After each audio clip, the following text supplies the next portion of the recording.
Viewers, আজকে আপনাদের মধ্যে ছাগলের পরিচয় তুলে ধরব। ছাগল একটি জান্নাতি পশু। ছাগলকে সম্মান করো আর তাদের মাটি ঝেড়ে দাও, কেননা সেটা জান্নাতি পশু। ছাগলের বৈজ্ঞানিক নাম ক্রাপ্রা হিরাকাস। প্রাপ্তবয়স্ক পুরুষ ছাগলকে বলা হয় বাক। বাড়ন্ত পুরুষ ছাগলকে বলা হয় বাকলা। প্রাপ্তবয়স্ক স্ত্রী ছাগলকে বলা হয় ডো। বাড়ন্ত স্ত্রী ছাগলকে বলা হয় গেটলিং।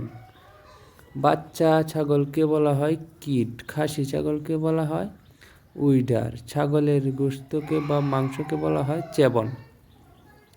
ছাগলের গর্ভকাল সাধারণত 150 দিন তথা 5 মাস। ছাগলের প্রথম প্রজনন করানোর বয়স হলো 12 থেকে 15 মাস। ছাগলের বয়সন্ধিকাল সাধারণত 8 থেকে 9 মাস। এর মধ্যে প্রজনন করানো যাবে না। নতুন ছাগলকে